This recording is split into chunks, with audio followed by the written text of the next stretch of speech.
حضرت ابراہیم علیہ السلام کے اپنے بیٹے حضرت اسماعیل علیہ السلام کی قربانی کا واقعہ بہت مشہور ہے۔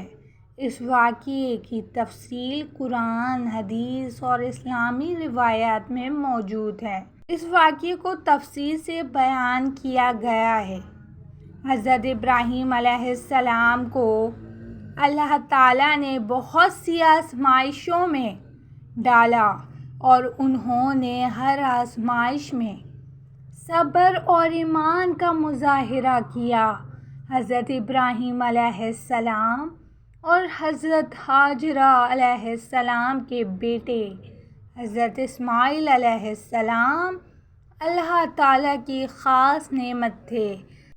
حضرت ابراہیم علیہ السلام کو ایک رات خواب میں اللہ تعالیٰ کی طرف سے حکم ملا کہ وہ اپنے بیٹے حضرت اسماعیل علیہ السلام کو قربان کریں۔ حضرت ابراہیم اور حضرت اسماعیل کا رد عمل: حضرت ابراہیم علیہ السلام نے اپنے بیٹے حضرت اسماعیل علیہ السلام کو اللہ کے حکم کے بارے میں بتایا۔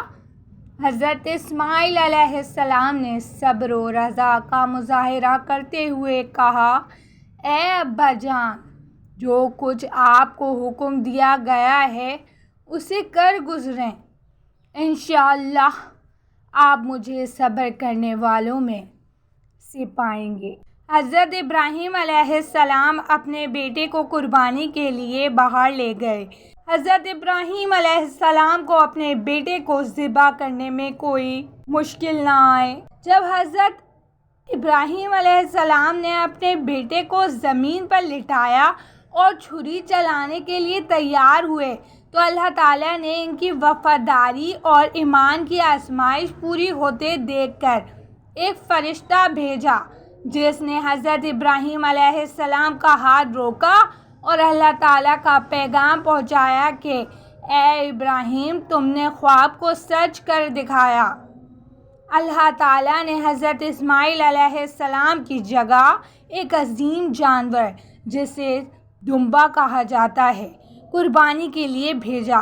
قربانی کا ہمیشہ واقعہ اللہ کی رضامندی اور اس کے احکامات کی تکمیل کے لیے قربانی اور صبر کی اعلیٰ مثال ہے۔ اللہ تعالیٰ نے حضرت ابراہیم اور حضرت اسماعیل علیہ السلام کی قربانی کو رہتی دنیا تک یادگار بنایا اور مسلمانوں پر ہر سال عید الاضحیٰ کے موقع پر قربانی کرنا واجب قرار دیا تاکہ حضرت ابراہیم علیہ السلام کی قربانی کی یاد تازہ ہو جائے۔ حضرت ابراہیم علیہ السلام اور حضرت اسماعیل علیہ السلام کا یہ واقعہ ایمان، وفاداری اور اللہ تعالیٰ کے حکم کی پیروی کی اعلیٰ مثال ہے۔ مسلمانوں کے لیے یہ واقعہ ایک عظیم درس ہے کہ اللہ تعالیٰ کے حکم کے سامنے سر تسلیم خم کرنا چاہیے اور اس کے راستے میں ہر قربانی کے لیے تیار رہنا چاہیے۔